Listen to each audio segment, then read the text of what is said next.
എന്റെ പേര് സുധാകരൻ. പിന്നെ ഇരട്ട പേരുണ്ട് ഭീമൻ എന്ന്. എല്ലാരും വിളിക്കുന്നതാ, വീട്ടിൽ വരെ വിളിക്കുന്നതാ. ഓണാഘോഷം 66-ാം വർഷത്തിലേക്ക് കടക്കുമ്പോൾ നമ്മൾ ആ ചരിത്രത്തിലേക്ക് പോവുകയാണ്. അപ്പോൾ ആദ്യ കാലത്തെ, അതായത് ഓണാഘോഷം എന്ന് തുടങ്ങി അല്ലേ, എന്ന് തുടങ്ങി, എവിടെ തുടങ്ങി, ആരൊക്കെ ചേർന്ന് തുടങ്ങി? ഓണാഘോഷം തുടങ്ങിയത് 65 വർഷത്തിന് മുമ്പാ. ഒരു 28 ഓണമാണ്. അപ്പൊ അന്ന് ഈ ഓണം കളിയോടുകൂടിയാണ് ഞങ്ങൾ 28 ഓണം ആഘോഷിക്കാമെന്ന് തീരുമാനിക്കുന്നത്. എന്നുള്ള പിള്ളേർ, ചെറുപ്പക്കാർ. അപ്പോൾ ചെറുപ്പക്കാരിൽ ഒത്തിരി പേരുണ്ട്. പിന്നെ മുതിർന്നവർ 12 പേര് ഞങ്ങളെ സഹായിക്കാനുണ്ടായിരുന്നു. ഒരു കുറുപ്പിയേട്ടൻ, ഒരു ഡിവീസ് എന്ന് പറയുന്നത് അക്കരെയുള്ള കണ്ടത്തിൽ അദ്ദേഹം, അവരൊക്കെ ഈ ക്ലബിന്റെ ആൾക്കാരായിട്ട് നിൽക്കുന്ന സമയത്ത്. അല്ല, അന്നത്തെ കാലത്ത് അത് എളുപ്പമായിരുന്നു. ഒരു 15-16 വയസ്സുള്ള കുട്ടികൾ ഇങ്ങനെ ഒരു പരിപാടി നടത്തുമ്പോൾ അത്രേ ഉള്ളൂ. കുറെ അമ്മമാരുണ്ട് ഞങ്ങളെ സഹായിക്കാൻ. തോപ്പിലയ്യത്തുള്ള ഈശ്വരി അമ്മ, റോണിയമ്മ, അല്ല ജാനമ്മയൊക്കെ, പിന്നെ ഈ ബാവണ്ണന്റെ അമ്മ, മർക്കടി അമ്മ, അവിടെ കുറെ അമ്മമാര്, അവര് ഞങ്ങൾക്ക് പൈസയൊക്കെ തരും. ഇത് അന്ന് ഈ ഓണാഘോഷം നടത്തുമ്പോൾ അതിനു വേണ്ട പരിപാടികൾ നിങ്ങൾ തന്നെ എഴുതി തയ്യാറാക്കുക, അല്ലാതെ പ്രൊഫഷണൽ ആർട്ടിസ്റ്റുകളുടെ നാടകമൊന്നും അല്ല. ഒന്നുമില്ല, നമ്മൾ തന്നെ, ഞങ്ങൾ തന്നെ ആരെങ്കിലും നല്ല എഴുത്തുകാരുടെ ബുക്കുകൾ നമ്മൾ കണ്ടെത്തിയിട്ട് അതിൽ നിന്ന് എടുത്താണ് ഇത് ചെയ്യുന്നത്. എഴുതിയ ആള് KG സേതുനാഥ്. നാടകത്തിലെ പേര് മനുഷ്യയന്ത്രങ്ങൾ. ആ നാടകത്തിന്റെ പേര് അതാണ് ഞങ്ങൾ ആദ്യമായിട്ട് അവതരിപ്പിക്കും. അത് തോപ്പലയത്തോളം സ്റ്റേജ് ഞങ്ങൾ തന്നെ ചെയ്തത്. മേശയും കസേരയും സ്റ്റൂളും അവിടെ നിന്നൊക്കെ പറക്കിയിട്ടിട്ട്. ചെലവ് ഞങ്ങളൊക്കെ പൈസ എടുക്കുന്നത്. 5 രൂപ, 10 രൂപ, 2 രൂപ വീതം ഞങ്ങളൊക്കെ, എല്ലാ ആൾക്കാരും കൂടും. അതൊരു നല്ല ആഘോഷമായിട്ട് പോകും. അതിനെ പ്രോത്സാഹിപ്പിക്കാൻ ഇവിടുള്ള അമ്മമാരും മറ്റുള്ളവരും നിന്ന് അങ്ങനെ ഇത് ഓണാഘോഷമായിട്ട് വളർന്നത്. അപ്പൊ അടുത്ത വർഷം പിന്നീട് തിരുവോണത്തൊട്ട് തുടങ്ങി. അടുത്ത വർഷം തിരുവോണം ഞങ്ങൾ ഈ വർഷം തന്നെ തീരുമാനിച്ചു, നമുക്ക് അടുത്ത വർഷം ഓണം ആഘോഷിക്കണം.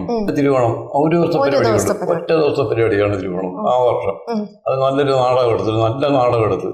ആ നാടകത്തിന്റെ പേര് അറിയാൻ ഞാൻ അഭിനയിക്കുകയും ചെയ്ത ജീവിതം ഒരു കൊടുങ്കാറ്റ്. CL ജോസ് എഴുതിയത്.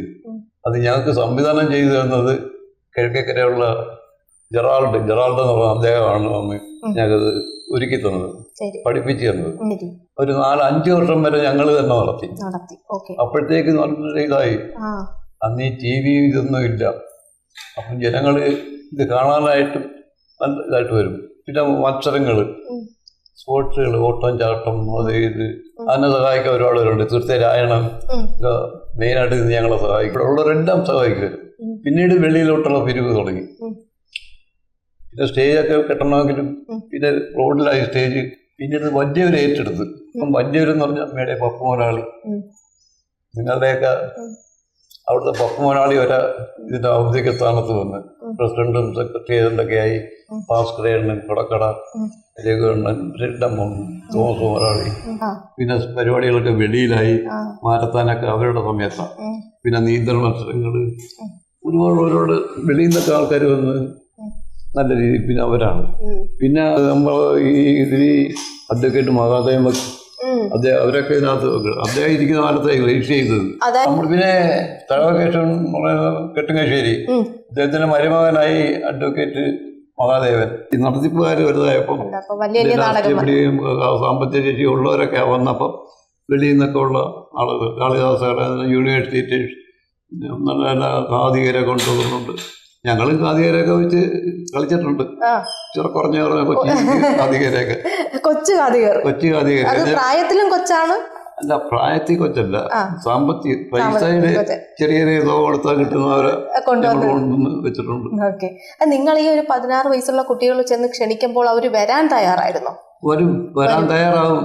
കാര്യം ഇവിടെയുള്ള ജനങ്ങളുടെ 1960 തുടങ്ങി, 28 ഓണത്തിന് തുടങ്ങി. അന്ന് 16-17 വയസ്സുണ്ടായിരുന്നുള്ളൂ. ഒരു ദിവസം, അതായത് അന്നത്തെ പരിപാടി എന്ന് പറഞ്ഞാൽ നാടകം മാത്രമേ ഉണ്ടായിരുന്നുള്ളൂ. അന്ന് നാടകമുണ്ട്, മിമിക്രി ഉണ്ട്, കലാപരിപാടി. ബാബു ചിന്ന ഈ വള്ളിയക്കാട് അവിടുത്തെ ബാബു മരിച്ചുപോയി. ബാബു നല്ലതുപോലെ ഹാസ്യം പറയും, മിമിക്രി അവതരിപ്പിക്കും. പിന്നെ പാട്ട് പാടുന്നവരുണ്ടായിരുന്നു, ബാബുലേൻ പാടുമായിരുന്നു. ഇതൊക്കെ മൈക്കൊന്നും ഇല്ലാതെയാണോ പാടുന്നത്? മൈക്ക് സ്റ്റേജ് ഉണ്ടെങ്കിൽ മൈക്കും, അല്ലെങ്കിൽ മൈക്കില്ലാതുള്ള പരിപാടികൾ. അല്ല, ഈ ആദ്യത്തെ ഓണത്തിന് 28 ഓണത്തിന് മൈക്ക് ഉണ്ടായിരുന്നു. 28 ഓണത്തിന് മൈക്കുണ്ട്. മൈക്ക് വെച്ച് തന്നെ ഇരുപത്തെട്ടാമത്തിന് മൈക്ക് ഞങ്ങള് അന്ന് മെറിൽ സൗണ്ട് എന്ന് പറയുന്ന അവിടുന്ന് അവരെയാണ് കൊണ്ടുവന്നത്. അന്ന് അവര് തുടങ്ങിയ ഒരു കാലഘട്ടമാണ്. അങ്ങനെ അവര് വന്നായിരുന്നു എല്ലാം ചെയ്തു തന്നു. പിന്നെ കുറെ നാൾ ഈ മെറിൽ സൗണ്ട് ആയിരുന്നു. അഡ്വാൻസ് പോലും വാങ്ങിക്കാതെ വന്ന് കഥ.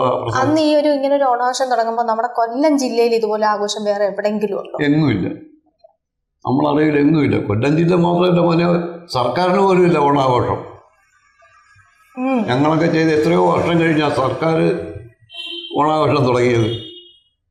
ശരിക്കും കേരളത്തിലെ ആദ്യത്തെ ഓണാഘോഷം കോട്ടയ്ക്കകം ഓണാഘോഷം തന്നെ അനോരംശമില്ല.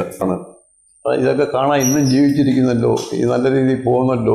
ഈ പിള്ളേർ ഇത്രയും ആവേശത്തോടുകൂടി ഓണവും ഇതൊക്കെ ആഘോഷിക്കുന്നത് കാണുമ്പോൾ ഭയങ്കര സന്തോഷമാണ്. ഇന്ന് കാണാൻ പറ്റിയതില് നിങ്ങളുടെ ആവേശം ഉണ്ടോ ഈ ജനറേഷൻ, ഈ ഒരു കാലഘട്ടത്തിലെ പിള്ളേർക്കേ? അപ്പൂപ്പന്റെ ഒക്കെ ഒരു ആവേശം ഉണ്ടോ? അല്ല, അന്ന് എന്ന് തന്നെ വേണം പറയാൻ, എന്ന് തന്നെ വേണം പറയാം. ഇന്നത്തെ ഈ കാലഘട്ടത്തില് അവര് ചുണയായിട്ട് നിന്നെങ്കിൽ ഇത് നടക്കത്തുള്ളൂ. ഇതിന്റെ സംഘാടകരും പിന്നെ ഇതിന് പൈസ ഒപ്പിക്കുന്ന കാര്യത്തിലും ഓരോ പരിപാടികൾ കണ്ടെത്തുന്നതിന് നമ്മളെ കാട്ടിയൊക്കെ പറ്റും. നമ്മളിപ്പോ ഓഗസ്റ്റിലെ തിരുവോണത്തിന് നമ്മുടെ സ്റ്റേജ് ഉയരുമ്പോൾ 66 വർഷം തികയാണ്. ആദ്യകാലത്തിൽ തുടങ്ങി വെച്ച ആളിനോടൊപ്പം ഞാനിവിടെ ഇരിക്കുമ്പോൾ ഉള്ള സന്തോഷമുണ്ടല്ലോ, പറഞ്ഞറിയിക്കാൻ പറ്റൂല കേട്ടോ.